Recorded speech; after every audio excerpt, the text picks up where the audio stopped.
Num mundo tão incerto quanto o que vivemos hoje no Brasil, nós precisamos da certeza de quem tem todo o poder no céu e na terra.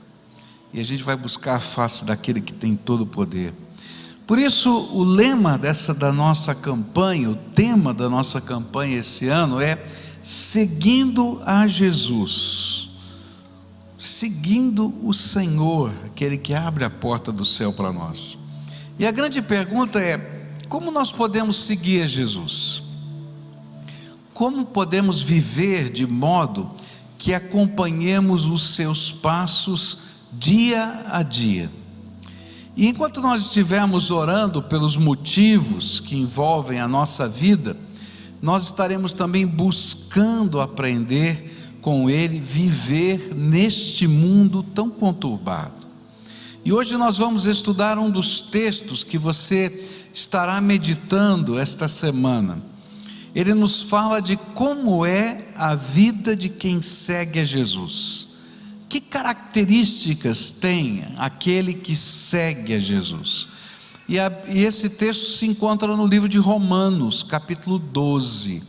Romanos capítulo 12, você vai meditar num dos versículos esta semana, está aí no seu livro, mas eu queria estudar com você esse trecho tão precioso da palavra de Deus. Romanos 12, a partir do verso 1, eu vou ler por enquanto só o verso 1, para a gente aprender a primeira lição de como a gente segue a Jesus. Diz assim a palavra do Senhor: portanto, irmãos, rogo-lhes pelas misericórdias de Deus, que se ofereçam em sacrifício vivo, santo e agradável a Deus, e este é o culto racional de vocês. Pai querido, nós estamos aqui reunidos na autoridade, debaixo da autoridade do nome do Senhor Jesus, o nosso Salvador. Ele nos prometeu que quando estivéssemos em 2 ou 3 reunidos debaixo da autoridade desse nome, Ele mesmo estaria conosco. Ele prometeu que não nos deixaria órfãos, mas que enviaria o Espírito Santo para ser aquele que estaria ao nosso lado, para estar nos guiando e nos dirigindo. Nesta hora, Pai, cremos em cada uma dessas promessas e pedimos ao Senhor: revela a presença de Jesus entre nós, revela a presença do Teu Espírito Santo, de tal maneira que sejamos tocados, que sejamos, Senhor, despertados pela Tua palavra. Fala conosco, Pai, é aquilo que ansiamos, em nome de Jesus, amém. A primeira lição de quem segue a Jesus é aprender a prestar a Deus o verdadeiro culto. Você está reunido aqui, não é, nesse lugar, e nós estamos tentando prestar um culto a Deus. E tem pessoas em vários lugares do mundo que estão tentando, à sua maneira, prestar um culto a Deus. Mas a Bíblia nos ensina o que é o verdadeiro culto. E ele faz uma comparação entre o culto do Velho Testamento e o culto do Novo Testamento. A palavra de Deus vai nos ensinar que no culto do Velho Testamento ninguém podia entrar no templo do Senhor de mãos vazias. Ele tinha que fazer um tipo de oferta ao Senhor.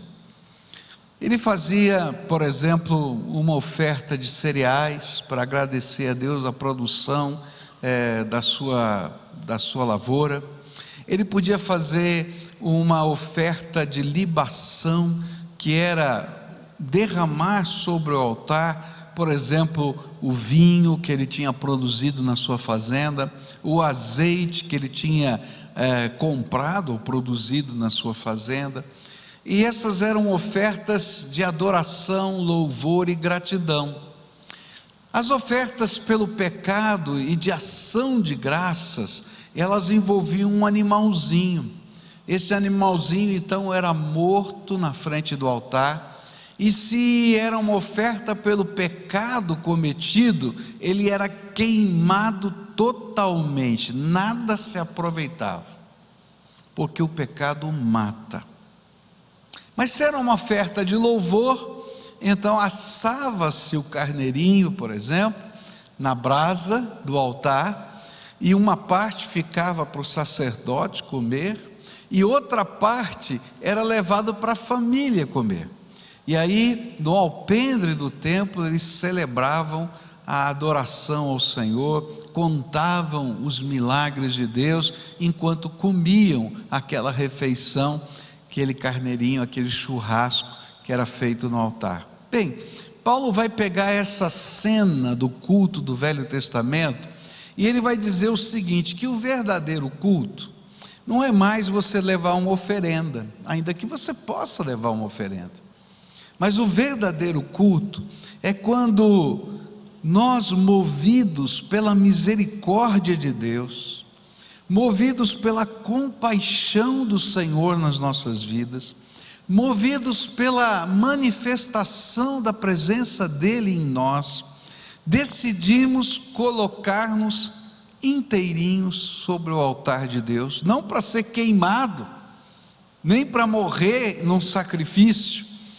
mas para dizer, de hoje em diante, a minha vida pertence ao Senhor, a minha vida é para o louvor do teu nome. E ele chama isso de sacrifício vivo, e esse sacrifício vivo é santo diante de Deus, é agradável diante de Deus, e a este sacrifício vivo a Bíblia chama de culto racional, culto inteligente, culto intencional, verdadeiro culto que nós prestamos a Deus. Por causa de tudo que o Senhor Jesus fez por nós, da morte dele na cruz, por causa da presença do seu Espírito, nós desejamos, nós somos movidos pelo Senhor, nós somos conquistados pelo amor dele e desejamos seguir a Jesus. E a nossa oferta não é mais uma coisa, um mero voto, mas é toda a nossa vida colocada no seu altar. Por isso é um sacrifício vivo. Eu me lembro de um culto há anos atrás, quando o Ricardo, ainda pastor das crianças, contou aqui essa história.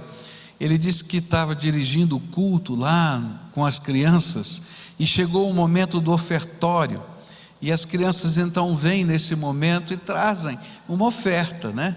Uma moedinha, uma nota de alguma coisa que eles têm nas suas mãos, e eles vão, entregam, como nós fazemos aqui, e voltam aos seus lugares. E uma menininha chegou lá e ficou parada do lado do gasofilaço, e aí passou o momento do ofertório e a menininha continuou parada do lado do gasofilaço, né? E o Ricardo começou a perceber que a menininha não ia embora, não é? E aí então ele chegou pertinho dela, falou no ouvido: tudo bem? Ela disse: tudo bem. E disse assim: e por que você está aqui? E ela disse assim: é porque eu quero me dar para Jesus. É lindo, não é? Uma criança, a Bíblia fala que dos lábios de uma criança nasce o perfeito louvor. Aquela menina talvez entendeu que muitos de nós não compreendemos sobre culto. Culto não é quando a gente canta, culto não é quando a gente toca, ainda que eu possa cantar e tocar. Culto não é apenas quando eu venho e trago uma oferta. Culto não é quando eu venho na igreja. Culto é quando eu estou disposto a dizer: Tu és o meu Senhor. E cada vez que a gente se coloca no altar de Deus, cada vez que a gente se permite inteirinho ser do Senhor, nós estamos prestando o culto que agrada o coração de Deus. É interessante porque aí vai ter sentido eu cantar, porque se eu não me colocar inteirinho na mão do Senhor, esse coro pode estar lindo, maravilhoso, mas ele não vai ter sentido nenhum. Mas quando vocês cantam se colocando no altar de Deus, não apenas Deus se alegra, mas o poder do Espírito vem daí e começa a tocar o nosso coração, porque o verdadeiro culto mexe com a gente, toca o coração do outro que está do lado. Sabe, vocês estão aqui para tocar, louvado seja Deus pela vida de vocês, mas se vocês só tocarem, talvez fique até bonito o culto, mas sabe, o poder do Espírito Santo não vai fluir. Agora, quando vocês estiverem tocando, se colocarem na mão do Senhor, no altar do Senhor, algo tremendo de Deus vai acontecer. Se colocar no altar do Senhor como sacrifício vivo, é colocar na vida do dia a dia, prioridades que têm a ver com o altar do Senhor. A primeira coisa que a gente vai aprender na palavra de Deus é: buscai primeiro o reino de Deus e a sua justiça, e o quê? Todas as outras coisas vos serão acrescentadas. O que significa se colocar no altar? É dizer: tu és o Senhor e tu és o primeiro. Tu és o Senhor e tu és o primeiro na minha vida. E aí eu estou preocupado em ouvir a voz do Senhor, em entender a voz do Senhor e a buscar a voz do Senhor. Eu vou aprender a organizar o meu tempo para que o Senhor tenha prioridade na minha vida. Teu tempo com o Senhor é prioridade. Eu vou organizar as minhas finanças para que o Senhor seja o primeiro. Se você é um dizimista fiel, você já descobriu que quando você dá por último o dízimo, você não dá, que vai acabar o dinheiro. Por isso a gente vai aprender a dar primeiro para o Senhor. E quando a gente dá primeiro para o Senhor, Deus faz algo que a gente não consegue entender, que é a bênção dele sobre essa nossa área financeira também. Não é uma troca, não é um negócio com Deus, é devoção, e Deus pega essa devoção e derrama graça. Toda vez que você apresenta devoção, você se coloca no altar, a graça de Deus se derrama sobre a nossa vida. É promessa do Senhor para nós, porque isso é essa relação gostosa com Deus que a Bíblia chama de culto. E aí a gente está preocupado em usar a nossa influência para a glória de Deus, a gente está preocupado em usar os dons e talentos para a glória de Deus, e tudo isso se torna expressão da nossa consagração ao Senhor. É interessante que essa era a ideia que o Senhor queria que ficasse na mente de cada pessoa que se consagrava ao Senhor. É interessante que consagração no Velho Testamento, a palavra consagração, se a gente for traduzir literalmente, significa mãos cheias. Porque no ato de consagração de um sacerdote, ele tinha que oferecer as suas duas mãos postas assim. E aí, no ritual de consagração, ele começava, o sacerdote que estava proferindo o ritual, ele começava a pegar partes de animais que tinham que ser sacrificados, e colocava uma perna de cabrito, um peito de boi, e ia colocando e ia empilhando aquela carne nos braços do sacerdote, e ele tinha que se conter para que aquilo não caísse no chão. Você já tentou empilhar carne? Já tentou? Você já viu? Ela vai, né, se mexendo assim, ela vai se ajeitando e escorrega. E ele tinha que tomar todo cuidado. E aí então ele dizia assim: agora move essa oferta sobre o altar. E então ele tinha que pegar aquilo com todo carinho e mover sobre o altar.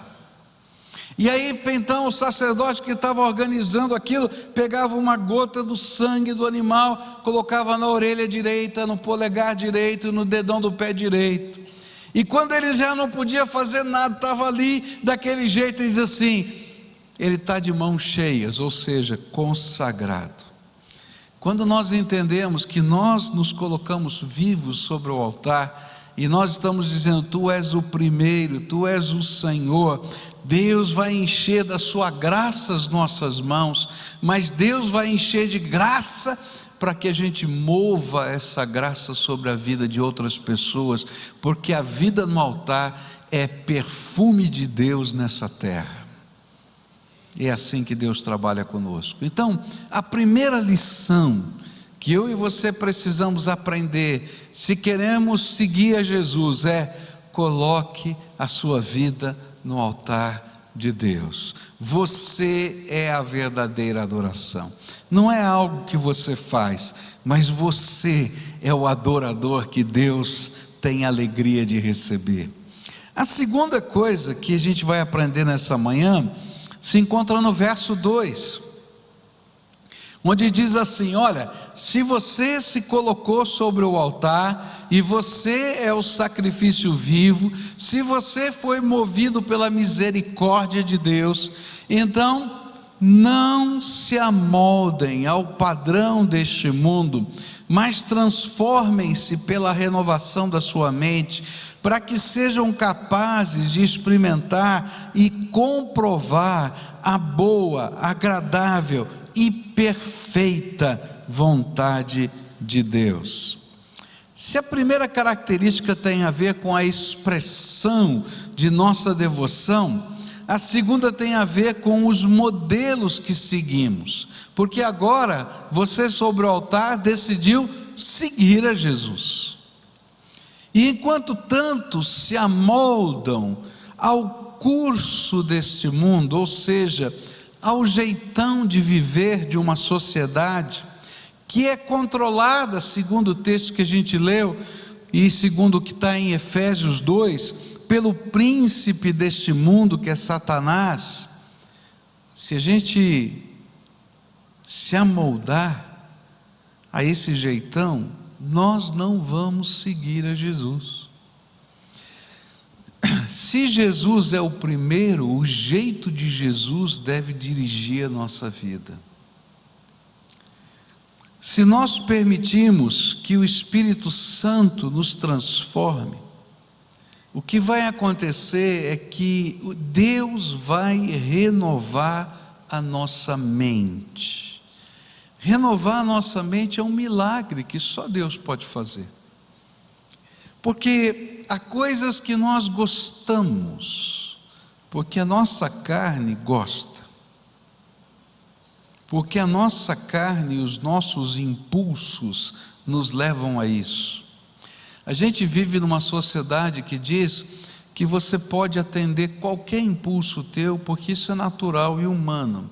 Só que isso é uma mentira, porque se você atender todos os impulsos que você tem, você já tinha matado muita gente.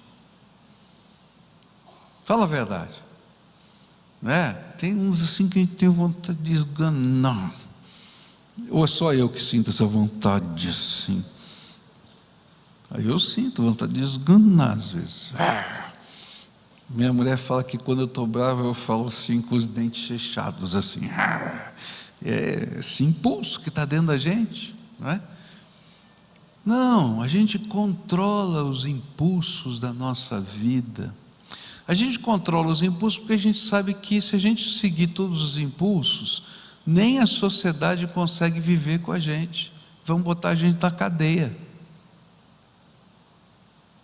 Agora, a Bíblia vai dizer que apesar disso, essa permissividade que a gente diz que pode ter, limitada, quem sabe, pela cadeia, não é? Ou por alguns valores sociais, é pouco. Mas que eu tenho agora que pegar esses impulsos e permitir que Deus nos dê uma nova visão de vida. E essa nova visão de vida vai nos ajudar, com a mente renovada, a tomar decisões sobre parâmetros diferentes. E os parâmetros agora são a vontade de Deus, o projeto de Deus, o amor do Senhor, a misericórdia do Senhor. E de repente então a nossa mente passa a ser renovada, passa a ter uma perspectiva diferente. Alguns vão chamar a gente de maluco, de carola, de beato, disso, daquilo, mas na verdade é que a nossa mente é diferente, ela começa a ser influenciada por aquilo que Paulo vai chamar de mente de Cristo. A mentalidade de Deus entra sobre a nossa vida, e aí nós vamos começar a desenvolver novos valores, que na verdade são os valores de Deus. E as nossas filosofias pessoais e as nossas ideologias, elas precisam ser levadas cativas aos pés de Jesus, porque de agora em diante a cosmovisão, o jeito de enxergar o mundo, não é mais dirigido pelo curso desse mundo, pelo jeitão da sociedade, mas agora a minha cosmovisão, que julga o curso desse mundo, é a visão de Deus para a minha vida. É interessante, quando a gente vai estudar psicologia, tem uma matéria nos cursos de psicologia chamado Teorias e Sistemas, e a gente vai descobrir nessa matéria de teorias e sistemas que a psicologia não é um padrão único. Você tem N teorias, N sistemas diferentes, baseados em filosofias, em ideologias diferentes. Você tem, por exemplo, a linha comportamental, né? Que ela vai dizer o seguinte: olha, a psicologia precisa se adequar aos métodos científicos, ou seja, eu tenho que comprovar no laboratório como o comportamento pode ser controlado, manipulado, desenvolvido e assim por diante. E aí então você vai pegar uma filosofia, né, baseado lá no pensamento empírico, lá do começo do iluminismo, que está influenciando essa linha. Você vai ter uma linha de filosófica existencialista, que vai dizer: não, olha, você esquece, não é, qualquer coisa, porque cada um vai descobrir a sua verdade, o seu jeito de viver, e aí então o conselheiro, o psicólogo só precisa dar atenção. Se você der atenção, o resto vai se resolver, nem precisa falar nada, não dá palpite. E ele está baseado numa filosofia. Aí de repente você vai pegar outra escola, vai estar baseado em outra filosofia. E aí quando a gente vai estudar essa coisa toda, diz assim: puxa vida, qual que eu vou seguir? Sei lá. E então hoje eles dizem assim: ó, segue um pouquinho de tudo, porque para cada caso uma filosofia tá melhor. O que ele está dizendo para você? Olha, não dá para você abraçar uma única filosofia e ideologia, porque toda ideologia e filosofia desse mundo é incompleta e falha. A própria ciência diz isso. E aí a gente vem para esse mundo e de repente abraça uma filosofia, uma ideologia, seja ela política, moral, qualquer coisa, e diz: não, acabou. Eu vou ler, esse aqui é o meu marco teórico, eu vou ler a vida em cima disso. E aí a palavra de Deus vai dizer o seguinte: se você se colocou nos braços de Jesus, até as filosofias que você se apegou vão ter que se render ao Senhor da glória, porque agora quem dirige a sua vida e quem vai te ensinar a ler a realidade é o Espírito de Deus e a palavra de Deus. Por isso eu digo que todo cristão tem que ter uma cosmovisão própria, e essa cosmovisão é a palavra de Deus, e a palavra de Deus vai julgar todas as coisas. Isso está na Bíblia. Olha só o que a Bíblia vai dizer em Colossenses 2:8: Cuidado que ninguém vos venha enredar com a sua filosofia e vãs sutilezas, conforme a tradição dos homens, conforme os rudimentos do mundo, e não segundo Cristo. Então você, moço, que está na faculdade, vai se apaixonar por uma ideologia, uma filosofia, mas lembra, toda filosofia humana e toda ideologia humana é falha, só consegue revelar um pedaço da realidade. Mas nós precisamos da visão de Deus, e a visão de Deus é completa. Eu posso não entendê-la toda, porque minha mente não é completa, mas quanto mais eu sigo a Jesus, tanto mais a visão de Deus renova a minha mente, e me ensina a viver nos contextos do dia a dia. E aí, a Bíblia vai dizer em 2 Coríntios, capítulo 10, que quando o Espírito de Deus entra na nossa vida, Ele leva cativo à presença do Senhor todas as ideologias e filosofias da minha vida.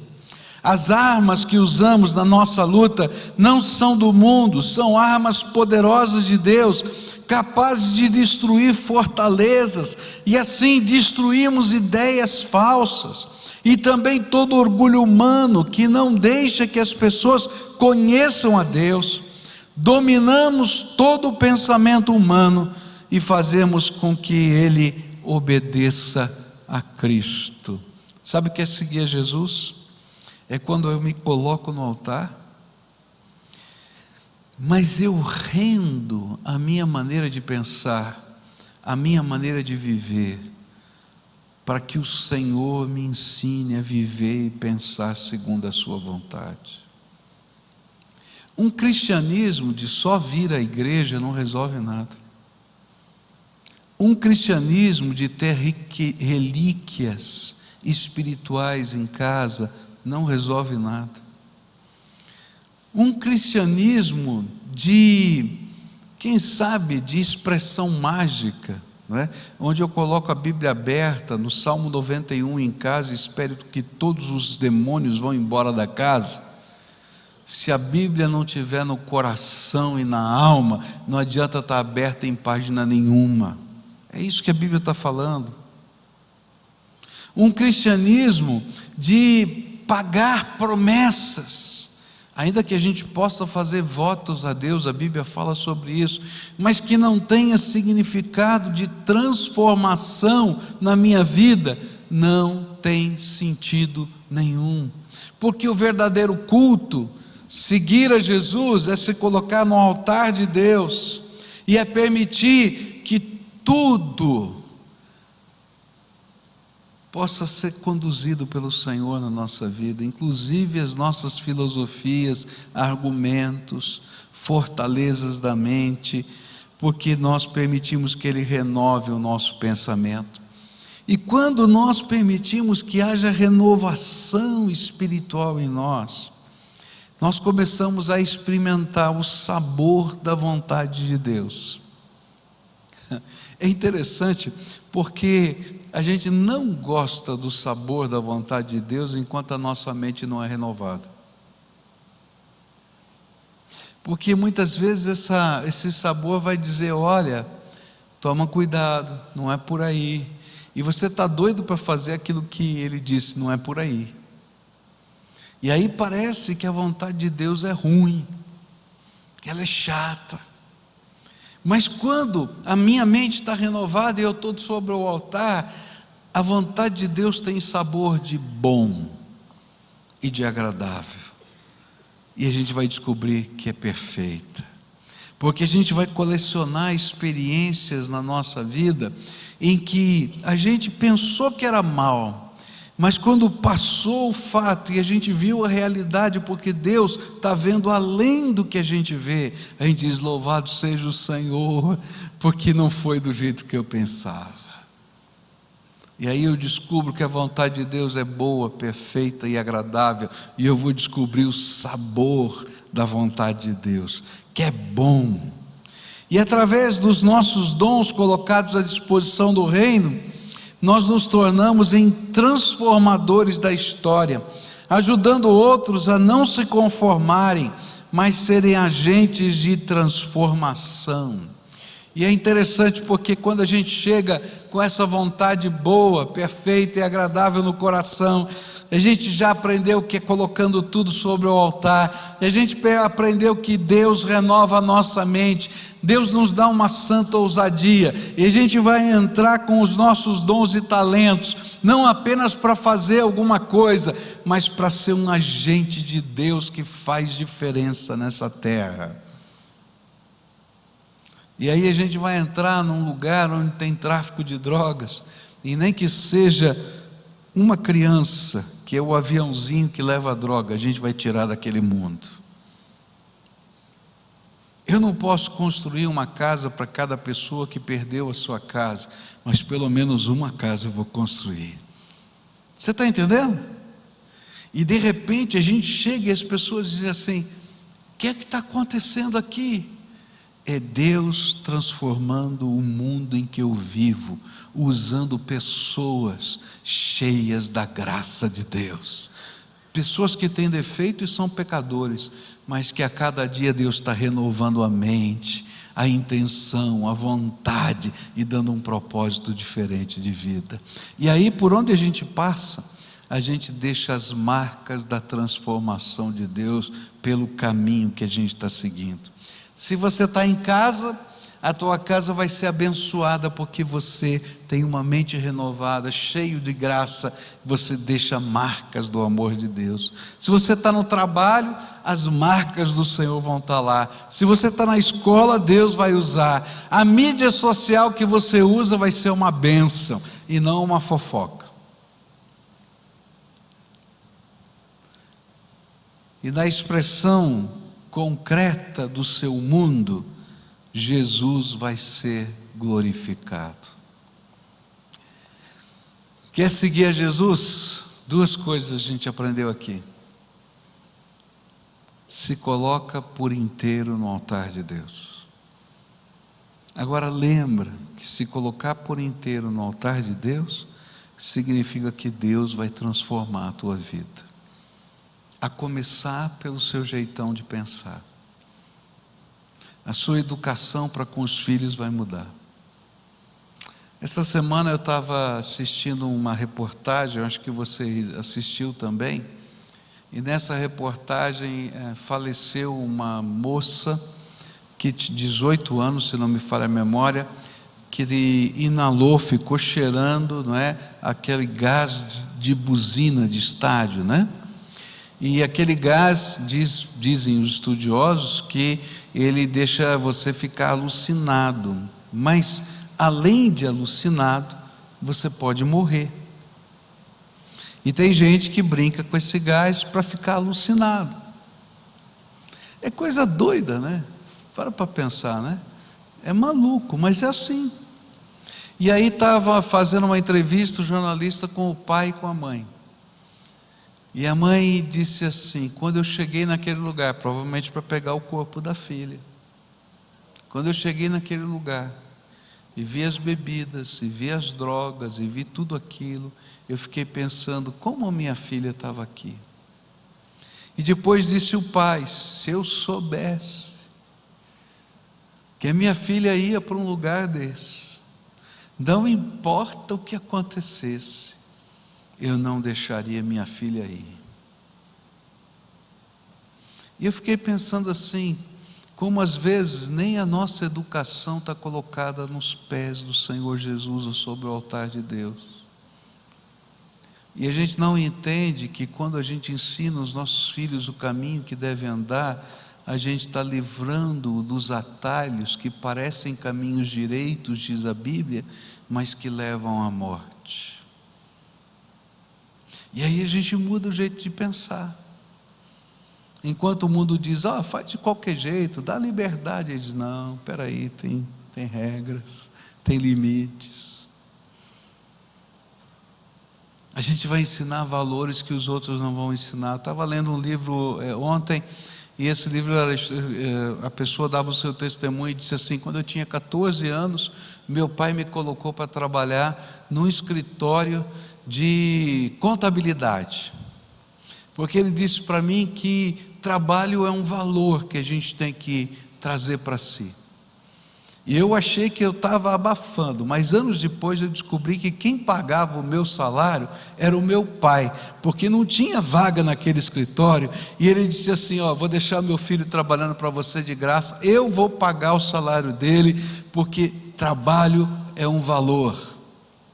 E ele disse assim: eu agradeço o meu pai, porque hoje eu sou o profissional que sou, porque Deus me ensinou através do meu pai o valor do trabalho. Você está entendendo? Mente renovada. Nessa manhã eu queria desafiar você a colocar sua vida no altar de Deus e colocar os seus valores, as suas filosofias e as suas ideologias no altar de Deus, porque esse é o jeito de seguir a Jesus.